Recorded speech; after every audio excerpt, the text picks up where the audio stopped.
ہر قسم کی تعریف اللہ کے لیے ہے۔ وہ اپنے بندوں کے کم عمل سے راضی ہوا اور ان کی کوتاہیوں لغزش سے اس نے درگزر کیا، انہیں نعمتوں سے نوازا اور اپنے اوپر اس نے رحمت کو واجب کیا۔ میں اس پاک ذات کی حمد بیان کرتا ہوں اور اس کا شکر بجا لاتا ہوں اور اس کی ثنا بیان کرتا ہوں اور اس سے مغفرت طلب کرتا ہوں، اور میں گواہی دیتا ہوں کہ ایک اللہ کے سوا کوئی معبود برحق نہیں، اس کا کوئی شریک نہیں۔ جس نے اس کی ہدایت کی پیروی کی وہ نہ گمراہ ہوگا اور نہ بدبخت، اور جس نے اس کے ذکر سے اعراض کیا تو اس کی زندگی تنگی میں رہے گی اور وہ قیامت کے دن اندھا اٹھایا جائے گا۔ اور میں گواہی دیتا ہوں کہ ہمارے سردار اور نبی محمد اللہ کے بندہ اور اس کے رسول ہیں۔ آپ کے رب نے آپ کو جہانوں کے لیے رحمت، عمل کرنے والوں کے لیے قدوہ، سالکین کے لیے زیادہ حق اور تمام مخلوقات پر حجت بنا کر مبعوث کیا۔ درود و سلام اور برکتیں نازل ہوں آپ پر،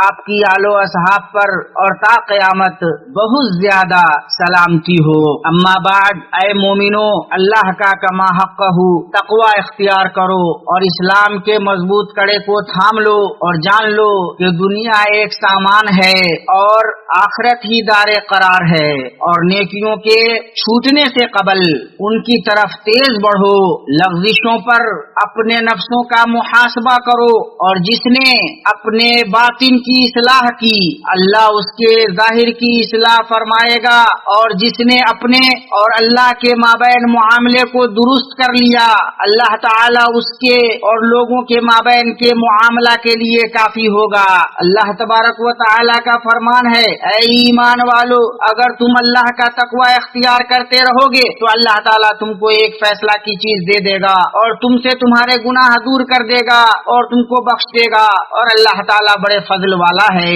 امت مسلمہ شریعت اسلامیہ نے ہر اس چیز کی طرف بلایا ہے جو اخوت کے مفہوم کو پورا کرے اور الفت و مودت کو بڑھائے اور اس پر اجر و ثواب رکھا ہے، اور ہر اس چیز سے منع کیا ہے جو اختلاف و فتنہ کا باعث ہو اور اس کی طرف جانے والے راستوں کو بند کیا ہے۔ من جملہ جن چیزوں سے شریعت نے منع کیا ہے ان میں بدگمانی بھی ہے، اور بدگمانی کہتے ہیں بغیر کسی دلیل اور حجت کے تہمت لگانا، اور برا گمان حق کے معاملے میں کچھ بھی فائدہ نہیں دے سکتا۔ اللہ تبارک و تعالیٰ کا فرمان ہے، اور ان میں سے اکثر لوگ صرف گمان پر چل رہے ہیں، یقیناً گمان حق میں کچھ بھی کام نہیں دے سکتا۔ یہ جو کچھ کر رہے ہیں یقیناً اللہ کو سب خبر ہے۔ اللہ سبحانہ و تعالیٰ نے بہت بدگمانیوں سے منع فرمایا ہے کہ مبادا آدمی گناہ میں پڑے، بدگمانی سے محبت کرنے والوں کے بیچ کتنی جدائی ہوئی، باہم شریک لوگوں میں کتنا اختلاف ہوا، کتنی معاشرت خراب ہوئی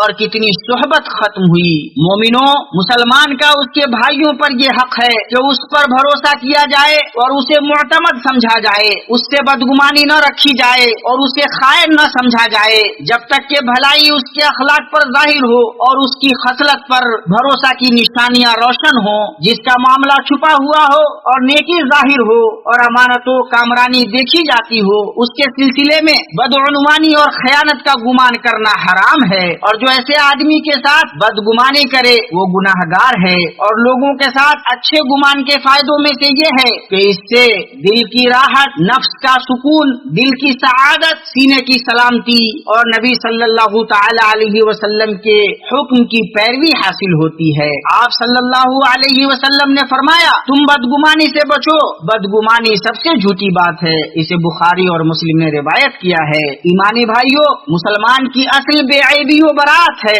اور بغیر یقین کے اس اصول سے پھرا نہیں جا سکتا۔ عیبوں کے پیچھے پڑنا، خطاؤں اور غلطیوں کو ڈھونڈنا، لغزشوں پر خوش ہونا، الفاظ کی غلط تعبیر کرنا اور مسلمانوں سے بدظن ہونا نیک لوگوں کا شیوا نہیں۔ جس کی یہ خصلت ہو اس نے اللہ کے غضب و غصہ اور رسوائی و فضیحت کے لیے خود کو پیش کر دیا۔ سنن ابی داؤد میں ہے کہ رسول اللہ صلی اللہ علیہ وسلم نے فرمایا، اے وہ لوگوں جو زبان سے ایمان لائے اور ایمان جن کے دل میں نہیں اترا، مسلمانوں کی غیبت نہ کرو، نہ ان کے عیبوں کے پیچھے پڑو، اس لیے کہ جو ان کے عیبوں کے پیچھے پڑے گا اللہ اس کے عیب کے در پہ ہوگا، اور اللہ جس کے عیب کے در پہ ہو اسے اس کے گھر میں رسوا کر دے گا۔ جو لوگ لوگوں سے جھوٹے گمانوں کے ساتھ برتاؤ کرتے ہیں ان کے اندر کینے اور عداوتیں پائی جاتی ہیں جن سے ان کے دل پریشان ہوتے ہیں، زندگی اجیرن اور بے کیف ہو جاتی ہے، یوں اس کی